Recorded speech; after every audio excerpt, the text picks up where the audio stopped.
Muazzez'in mutfağından herkese merhabalar. Kanalıma, mutfağıma hoş geldiniz. Bugün sizlere çok pratik, çok lezzetli bir havuçlu tarçınlı kek tarifim var.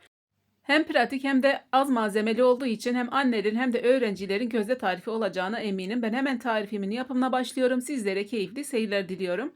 İlk önce oda ısısındaki malzemeleri karıştırma kabımıza alıyoruz. 2 adet yumurta, 1 su bardağı toz şekeri güzelce çırpıyoruz. Dilerseniz bu işlemi mikser yardımıyla daha hızlı yapabilirsiniz.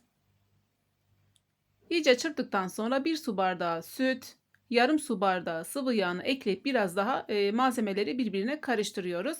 Üzerine 2 adet rendelenmiş havuç, tarçın, vanilya ve 1 paket kabartma tozunu da ekledikten sonra ununu ekliyoruz.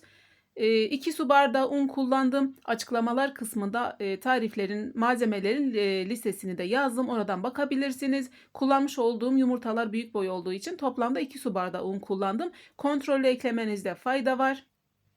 Ve böyle çok güzel havuç olduğu için tabii içinde tam böyle akışkan gibi görünmüyor ama çok güzel, çok akışkan bir kek harcımız.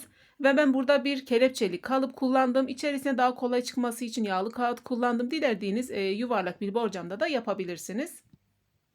Yağlı kağıt olmayanlar tepsinizin etrafını güzelce bir kat yağla yağlarsanız yine kekiniz güzel bir şekilde çıkacaktır. Ve önceden ısıtmış olduğumuz 170 derecelik fırında yaklaşık 20-25 dakika kadar pişiriyoruz. Ve bu kadar basit. Birazdan sizlere iç dokusunu da göstereceğim.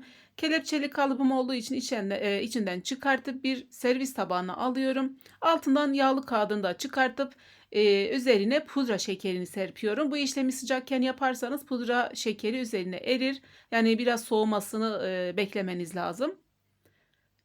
Tabi isteğe bağlı, isterseniz pudra şekerini de dökmek zorunda değilsiniz ve üzerine böyle bir cevizle süsledim. Birazdan sizlere dediğim gibi iç dokusunu da göstereceğim.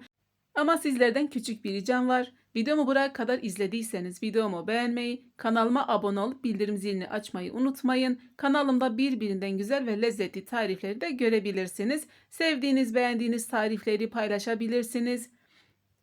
Instagram'da da aktifim. Günlük paylaşımlarım için Muazzez Çerkezoğlu hesabımı takip alırsanız çok sevinirim.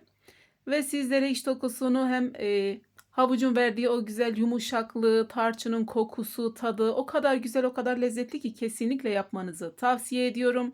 Umarım sevdiğiniz, beğendiğiniz bir tarif olmuştur. Umarım sevdiğiniz, beğendiğiniz bir video olmuştur. Beğenmeyi de unutmayın lütfen.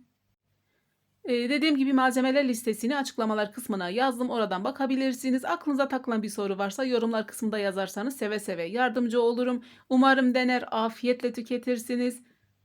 Bana destek olmayı da unutmayın lütfen. Başka bir tarifte, başka bir lezzette görüşmek dileğiyle. Kendinize çok iyi bakın. Allah'a emanet olun. Hoş kalın, hoşça kalın.